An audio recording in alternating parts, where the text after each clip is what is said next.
반갑습니다. 우리 중고등부 아이들 반갑습니다. 제가 처음에 노회장 목사님에게 중고등부 헌신 예배를 부탁받고 가장 첫 번째 드는 생각은 이것이었습니다. 아이고야, 큰일 났다. 그러면서 그 큰일 난 이유가 두 가지였습니다. 하나는 이 믿음의 10대들에게 어떤 말씀을 전해야 할까라는 첫 번째 고민. 두 번째 고민은요, 요즘 중고등부 아이들은 신공을 발휘하는 아이들입니다. 여러분, 무슨 신공이죠 아십니까? 지금 눈은 여기 서 있는 목사를 향하지만은 머리로는 딴 생각할 수 있고, 딴 생각하고 손으로는 스마트폰 할 수 있는, 한꺼번에 세 가지를 다 할 수 있는 신공을 가진 아이들이 이 아이들입니다. 우리 어른들은 쳐다보면 보는 대로 가야 되는데 이 아이들은요, 쳐다보고 있으면서도 머리는 딴 생각하고 손으로는 스마트폰 할 수 있는 위대한 아이들입니다. 이 아이들에게 제가 무슨 말씀을 전해야 할까 참 많이 고민하고 고민했습니다. 그래서 제가 부탁을 받았고 감히 거절할 수 없는 노회장 목사님의 부탁이었기에 말씀을 준비하면서 가장 먼저는 이 아이들에게보다는 우리 사랑하는 동명의 믿음의 가족들에게 먼저 말씀을 전하고 싶습니다. 이런 말씀을 전해드리고 싶습니다.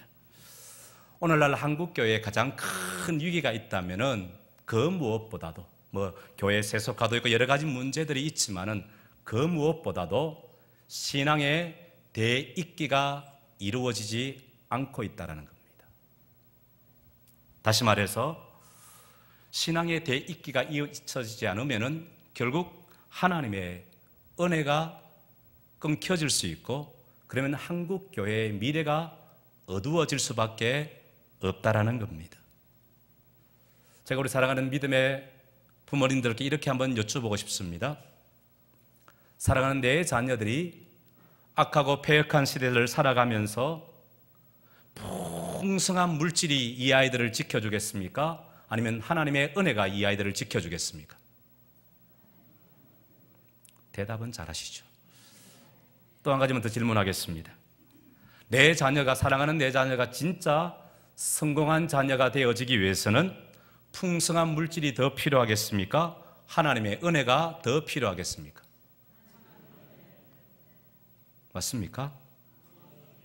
그런데 정말 그것을 위하여 애타하고, 그것을 위하여 사모하고, 그것을 위하여 지금 헌신하고 희생하고 있는가를 한번 돌아보는 은혜가 있기를 소망합니다. 우리 중고등부 아이들, 엄마에게 가장 많이 듣는 얘기가 뭐지? 야들아, 공부해라! 하루에 수십 번도 듣지, 그치? 우리 자녀들이 성공하는 자녀가 되어지기 위해서는 지식도 필요합니다, 물론. 또한 풍성한 물질도 필요합니다. 그것보다 더 중요한 것이 있다면 하나님의 은혜입니다. 할렐루야. 그런데 요즘 한국 교회에서 이 청소년들, 믿음의 10대들과 청년들의 탈종교화가 심각하게 이루어지고 있고, 심지어는 이렇게 얘기하고 있습니다. 침묵의 출애굽이 계속해서 한국 교회 가운데 있다. 다시 말해서 소리 없이 다 빠져나가 버린다는 거예요. 그리고 요즘 주일학교와 중고등부가 점점 약화되어지고 있습니다. 그 동명교회는 희망이 있더라고요.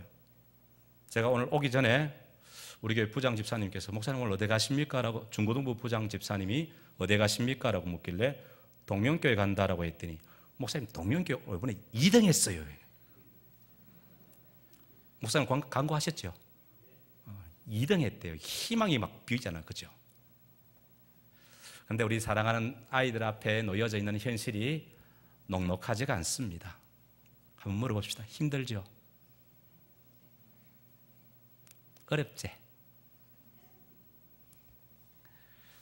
그러나 제가 한 가지 말씀을 부탁을 드릴게요. 우리 청년들, 우리 믿음의 10대들에게 어렵고 힘든 거 맞습니다. 충분히 이해하고 공감합니다. 녹록하지 않는 현실 앞에서 정말 믿음대로 살아도 될까? 정말 믿음 부여잡고 살면 될까? 말씀만 부여잡고 살면 될까? 라고 하는 그 현실 앞에서, 또한 믿음보다는 적당히 세상과 타협하고 살아가는 아이들이 훨씬 더 잘 되는 그 현실 앞에서 우리 사랑하는 10대 여러분, 불평하고 원망하지 않기를 소망합니다. 불평하지 마세요. 왜? 아무것도 되어지지 않습니다. 불평하고 원망한다고 해서 아무것도 되어지지 않습니다. 분명히 어렵고 힘든 것은 사실입니다. 공감합니다. 저는 분명히 그렇게 공감합니다. 제가 중고등부 시절에 교회 생활했고 신앙생활 했을 때보다 훨씬 더 힘든 환경 속에 여러분이 있다는 거 분명히 공감합니다.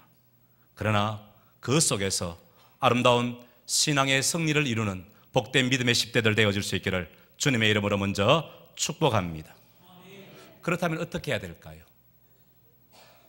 녹록하지 않은 현실 앞에서 적당히 세상과 타협하며 살아가는 아이들이 훨씬 더 잘 되는 것처럼 느껴지는 사회 속에서 내가 어떻게 하면 아름다운 신앙의 승리를 거둘 수 있을까? 한두 달 전에 이 고등학교와 대학교에 이 유명한 사람들이 가서 그 졸업 연설했던 것들이 아마 많은 분들이 알고 계실 겁니다. 오바마 대통령의 부인인 미셸 오바마가 그렇게 했고, 또한 영화배우인 로버트 드니로가 유명한 연설을 함으로 사람들에게 감동을 주었던 것 아마 인터넷상으로 들어서 아실 겁니다. 근데 눈이 동그란 거 보니까 그게 먹고라는 건데 지금. 그런데 이것보다 훨씬 더 전에 어떤 한 고등학교에 유명한 영국 수상인 처칠에 가서 했던 설교가 있습니다. 길지 않은 설교입니다. 그러나 눈물을 주었던 설교입니다. 그 연설은 이것입니다. 살아가는 고등학교를 졸업하는 아이들을 앞에 놔두고 이렇게 얘기합니다. 여러분, 하나님을 믿으십니까? 그리고 이렇게 얘기합니다. 포기하지 마십시오. 이 말씀을 하고 한 1분 정도를 가만히 침묵 가운데 서 있습니다. 그리고 1분 후에 또다시 이렇게 얘기합니다. 결코 포기하지 마십시오. 또다시 1분 동안 가만히 있습니다. 그리고는 또다시 이렇게 연설합니다. 결코 포기하지 마십시오. 그리고는 그가 졸업 연설을 마치고 강단에서 내려왔습니다. 저는 여러분에게 동일한 말씀을 드리고 싶습니다. 사랑하는 동명의 10대 여러분, 하나님 믿으세요? 하나님 믿으세요? 그렇다면 절대로 포기하지 않는 여러분 되어질 수 있기를 주님의 이름으로 축복합니다. 한 가지만 저는 더 덧붙여 말씀을 드리고 싶습니다. 꿈이 있다면, 비전이 있다면 포기하지 마세요. 왜요? 하나님은 반드시 반전의 기회, 역전의 기회를 주실 하나님이십니다.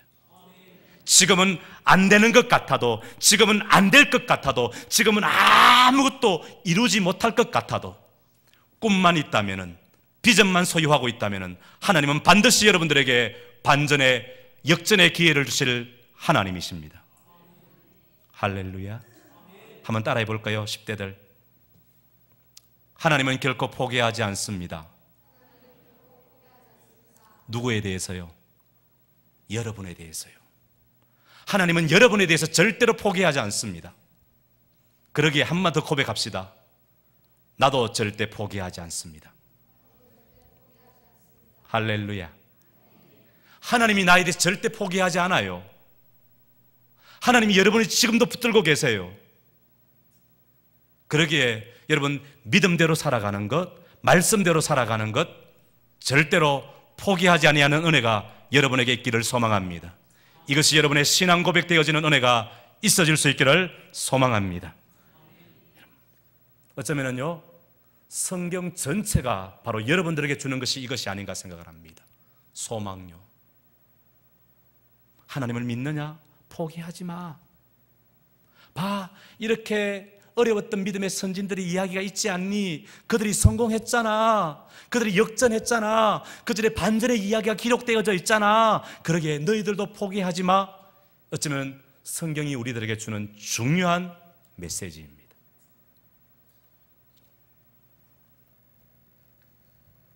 지금은요, 안 될 것 같아요.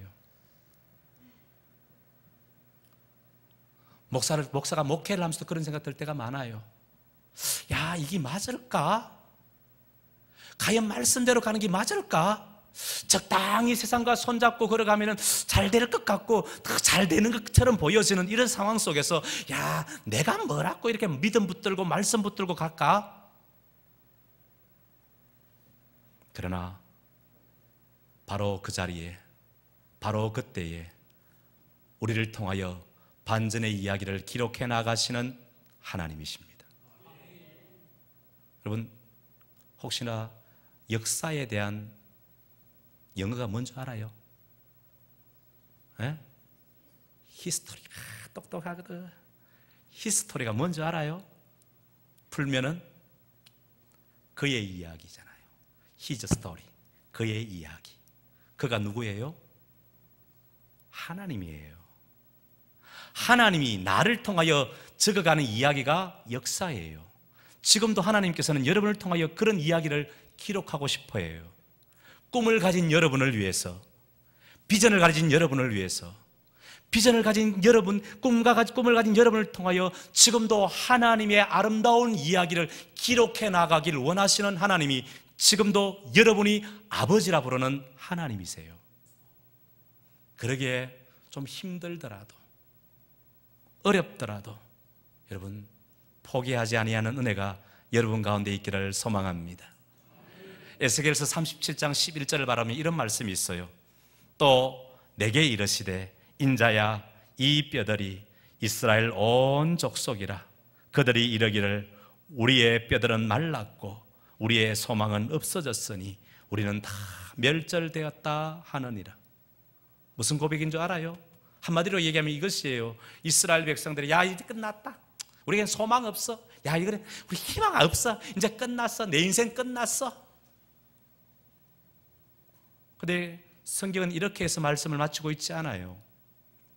그 바로 뒷부분 바라보면 이렇게 얘기해요. 그러므로 너는 대언하여 이르기를 주 여호와께서 이같이 말씀하시기를 내 백성아, 내가 너희 무덤을 열고 너희로 거기서 나오게 하고 이스라엘 땅으로 들어가게 하리라.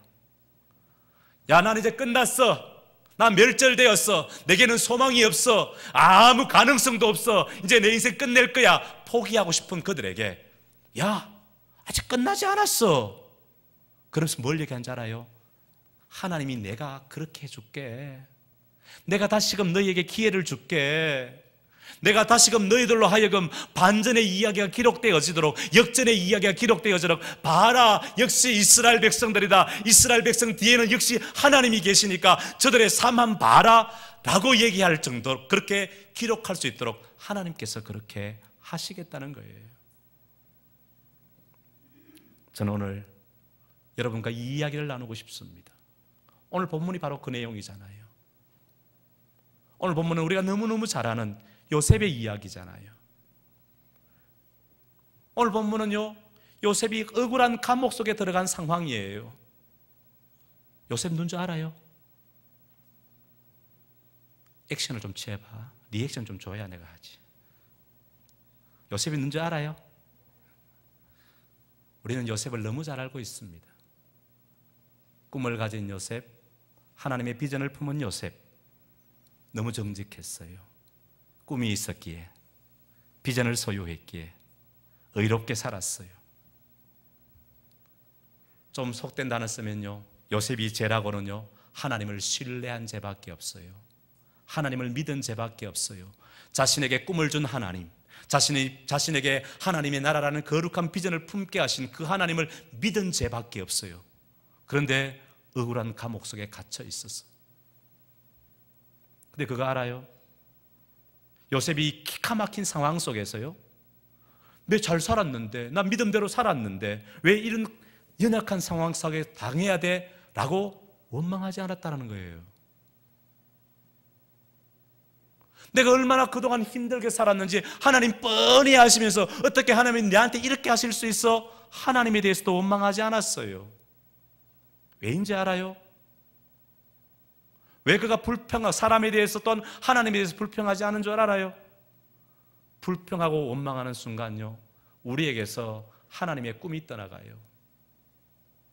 불평하고 원망하는 순간요, 내게서 하나님의 나라라는 거룩한 비전들이 상실되어져 가요.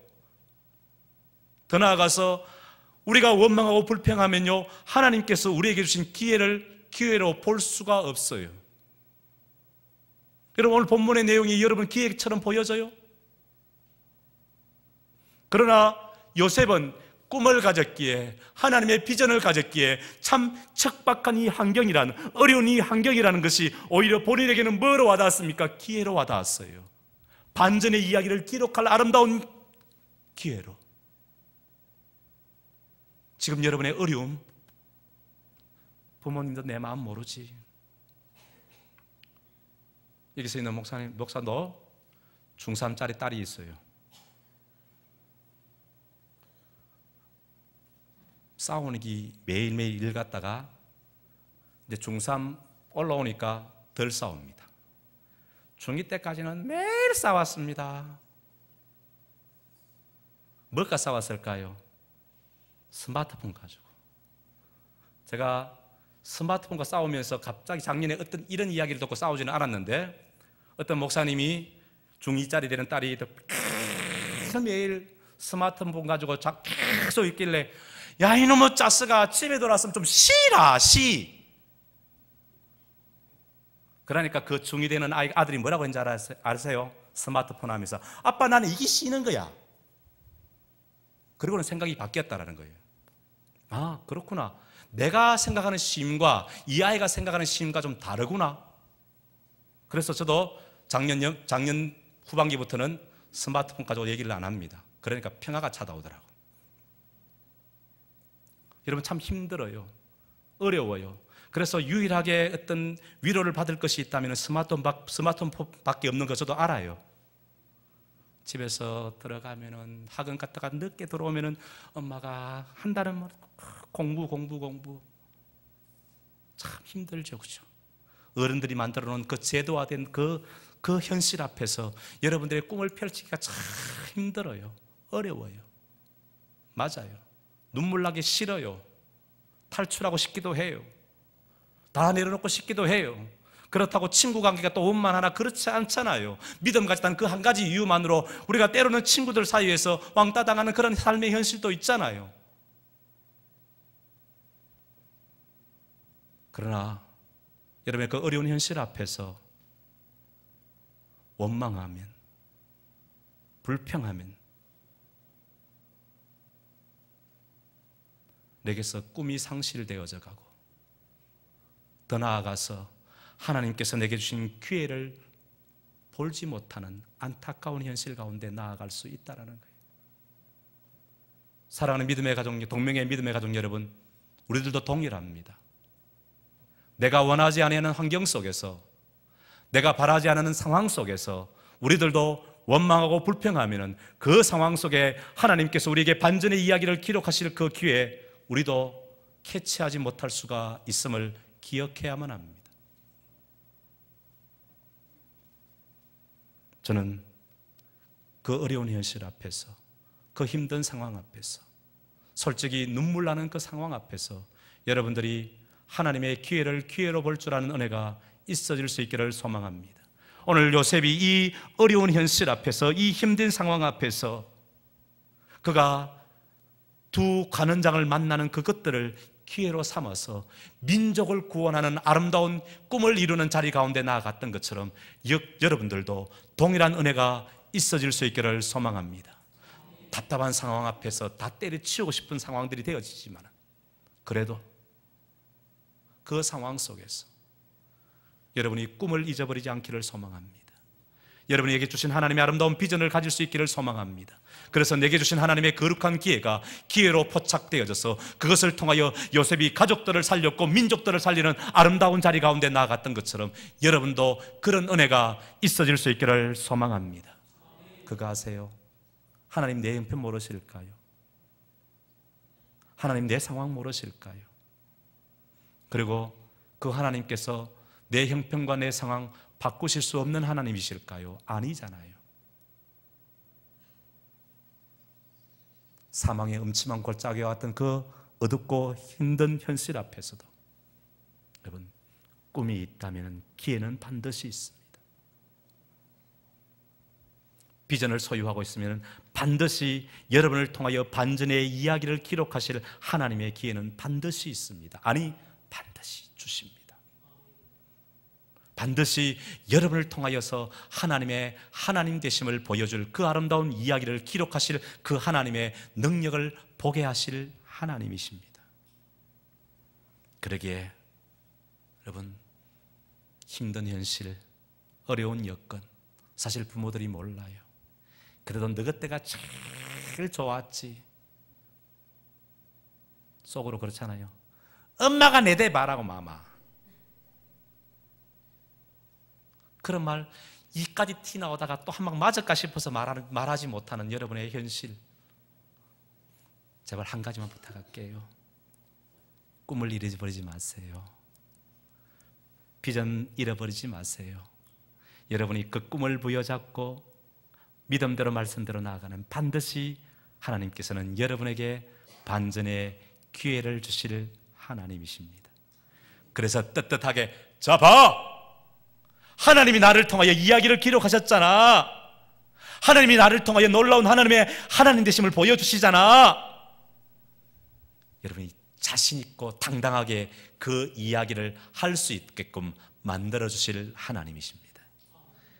그러기에 어려운 상황 속에서도 꿈을 잃어버리지 않은 자에게, 비전을 소유한 자에게 반드시 기회를 주신 하나님이시기에 여러분의 힘든 여건이, 여러분의 어려운 상황이 불평거리가 아니라 더 놀라운 하나님의 능력을 경험하는 복된 은혜가 있어질 수 있기를 소망합니다.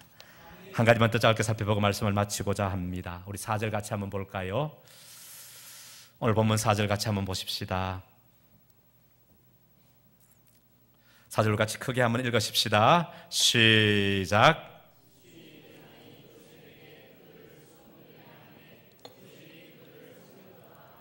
그들이 갇힌 지 여러 날이라. 아멘. 저는 이 짧은 말씀 속에서 발견할 수 있는 것은 꿈을 가지고 비전을 품은 그들, 특히 요셉, 그 환경 속에서도 변하지 않았다라는 겁니다. 변함이 없었다라는 거예요. 그가 자유롭게 누구를 섬길 수 있는 상황 속에서도 누구를 감사하게 섬겼을 뿐만 아니라 자신의 육체를 옥죄는 감옥이라는 곳, 여러분 감옥에 한번 경험해 보신 적 있어요? 한 번도 없죠. 저는 2년 반 동안 경험했습니다. 목사님 감옥 갔다 오셨나? 제가 2년 반 동안 의무경찰로 제가 대구 북부경찰서라는 곳에 있었는데 제가 컴퓨터실에 있었습니다. 컴퓨터실에 있는데 매주 목요일마다 그 대구 북구 쪽에 인역에 있는 교회 목사님들이 오셔서 유치인 예배를 드립니다. 그러면은 제가 그 목사님들을 늘 이렇게 인도해서 유치장까지 가서 유치인 예배를 드릴 때 같이 예배를 드렸습니다. 그래서 매주 목요일 날 저는 그 유치인들이 들어있는 그 좀 죄를 짓고 감옥에 들어와 있는 그들과 항상 만났고 그들의 형편을 대충 압니다. 참 힘들어요. 갇혀 있어요. 들어가면요, 자유롭게 있다가도 예배 드리려고 하면 그 경찰관들이 줄을 딱 세워서 앉히고 마음대로 못해요. 육신을 옥죄는 거예요. 그 육신을 옥죄는 상황 속에서도 요셉은 변함이 없었어요. 뿐만 아니라 변함이 없었을 뿐만 아니라 그가 다른 사람을 섬겼다라고 얘기해요. 기분 좋고 자유롭게 있을 때는 우리가 충분히 섬길 수 있어요. 그러나 내가 힘든데, 내가 어려운데 누구를 섬긴다는 것 결코 만만치 않아요. 우리 사랑하는 동명의 10대 여러분, 하나님은 여러분들에게 이걸 원하시고 계세요. 여러분 힘들어요. 여러분 어려워요. 그래서 자꾸만 누구한테 위로를 받고 싶고 누구한테 그냥 격려만 받고 싶고 자꾸 칭찬만 받고 싶어요. 그러나 요셉처럼 여러분도 그 어려운 환경 속에서 그 힘든 여건이지만 그 속에서 다른 사람을 섬기는 자리 가운데 나아가는 은혜가 있어질 수 있기를 소망합니다. 쉽지 않아요. 이렇게 한번 생각해 볼까요? 병들어 죽어가는데 다른 환자를 도울 수 있을까요? 내가 인생의 나락에 떨어졌는데 어떻게 남을 위로할 수 있을까요? 없어요. 여러분 충분히 그렇게 생각할 수 있어요. 목사님, 나도 힘들어요. 나 혼자 버티기도 어려워요. 목사님, 내 살 알잖아요. 아침 일찍 일어나 학교 갔다가 마치자마자 학원 가고 또 다른 일들 하고 참 고달파요. 맞아요. 그러나 그거 아세요? 오늘 성경을 바라보면 요셉이 그런 현실 속에서, 그런 상황 속에서 남을 섬기는 자리 가운데 나아갔다는 것. 여러분, 참된 섬김이라는 거요, 도울 수 있는 형편이 있기 때문이 아니라 도울 수 없는 형편 속에서도 돕고 섬기는 것이 바로 참된 섬김입니다. 저는 이렇게 부탁하고 싶어요. 그래도 여러분은 하나님이 계시잖아요. 여러분을 위로하는 하나님이 계시잖아요. 그 하나님의 위로하심 때문에 아직도 예수를 알지 못하는 그들을 작은 말 한마디라도 따뜻하게 섬기는 은혜가 있어질 수 있기를 소망합니다. 그러면요, 지금 너무 힘에 겨워서 희한한 생각하고 나쁜 생각하는 그들이 여러분의 따뜻한 말 한마디에 위로받고 그들이 품었던 생각을 벗어버릴 줄 누가 알아요? 저는 한 번도 보지 못했지만은 예전에 그런 드라마 제목이 있었다고 들었습니다. 따뜻한 말 한마디라는. 여러분 못 봤죠? 저도 한 번도 본 적이 없는데 있었다고 해요. 여러분, 많은 것 아니에요. 저는 여러분에게 이까 부탁하고 싶어요. 내가 무슨 말 다 할 수 있어요. 오만 입이 있기에 오만 가지 말을 다 할 수 있어요. 그러나 여러분의 그 작은 입술이 지금 힘에 겨워하는, 너무 어려운 한 실 앞에서 너무 힘들어하는 그들에게 따뜻한 말 한마디로 위로하고 격려해 줄 수 있는 그러한 우리 동명의 10대들 되어지는 은혜가 있어질 수 있기를 소망합니다. 우리가 섬기는 자리 가운데 나아갈 때 한 가지만 생각하십시다. 오늘 본문을 바라보면요, 요셉이 그 두 간원장을 바라보면서 그들 속에 있는 근심을 볼 수 있는 영적인 통찰력을 가지고 있었어요. 무엇 때문에 그랬을까? 관심이고 사랑이에요. 내 옆에 있는 친구에게 딱 관심 한 번만 주면요, 사랑 한 번만 주면요, 그들이 희한하게 보여줘요. 저도 이런 경험이 있습니다. 제가 20년 전에 어떤 교회에 사역지로 부임하고 어떤 한 자매를 만났는데 주일학교 선생님이었습니다. 제가 그 자매의 형편과 사정 아무것도 몰라요. 그러나 제가 이 말 한마디 했었어요. 자매님, 무슨 일 있으세요? 이 말 한마디가 나중에 고백하기를 자신의 모든 근심들이 다 내려놓아졌다라고 해요. 무슨 말이었어요? 아무 말 아니었어요. 그런데 그 자매가 한 달 전에 아버님을 여의었고 그것 때문에 심각한 고통 속에 있었는데 저는 그거 몰라요. 단 한 가지, 자매님 무슨 일이 있으세요? 그 말 한마디가 그의 마음을 완전히 녹였다고 나중에 고백하더라고요. 따뜻한 말 한마디요, 관심 가지고 사랑 가진 그 말 한마디, 여러분이 여러분의 학교 속에서 이 일을 감당해주는 은혜가 있기를 소망합니다.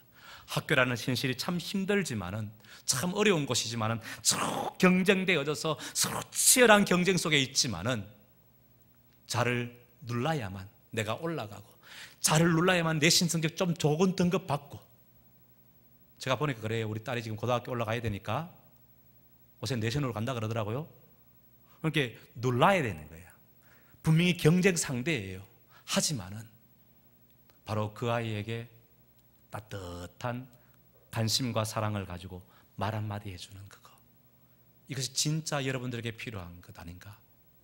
진짜 여러분들이 대단한 하나님께서 여러분에게 원하시는 것이 아니라 그 따뜻한 작은 말 한마디, 그것이 진짜 여러분이 있는 공간을 참 아름답게 만드는 것이 아닐까 생각을 합니다. 사랑하는 동명의 믿음의 가족 여러분, 여러분들에게도 동일한 은혜가 있어질 수 있기를 소망합니다. 함께하는 믿음의 교우들의 사랑으로 바라보고 관심으로 바라보아서 그들에게 따뜻한 말 한마디가 여러분이 섬기는 동명교회를 참 좋은 교회로, 가고 싶은 교회로 만들어질 수 있음을 기억할 수 있기를 소망합니다. 동명교회 가니까 뭔가 있더라. 아무것도 안 했어요. 내가 그에게 쌀을 퍼다 준 것도 아니에요. 그들에게 엄청난 물질을 보태준 것도 아니에요. 근데 그곳에 가니까 무엇인가 위로를 받아요. 왜? 따뜻한 말 한마디가 있었어. 세상은 상처만 주고 아픔만 주는 곳인데, 그 많은 아픔을 가졌던 사람들이 동명교회 올라와서 따뜻한 말 한마디, 그 말 듣고 그래도 세상은 살만하네. 이런 은혜의 역사가 동명교회를 통하여 이루어지는 역사가 있기를 소망합니다. 사랑하는 10대 여러분, 말씀을 마치고자 합니다. 꿈이 있으세요? 꿈을 붙드세요. 비전을 붙드세요. 그러면요, 반드시 꿈 가지고 비전 가진 신실한 사람들에게 반전의 이야기를 기록하실 하나님이세요. 기회를 주실 하나님이세요. 여러분을 통하여 하나님의 아름다운 이야기를 기록하실 하나님이세요. 그리고 비록 힘들고 어려운 형편 가운데 있지만 여러분의 작은 입술로 다른 믿지 않은 사람들에게 따뜻한 말 한마디로 위로해 줄 줄 아는 우리 동명의 믿음의 10대들 되어지고 동명의 믿음의 가족들 되시기를 주님의 이름으로 부탁하고 축복합니다. 기도하겠습니다.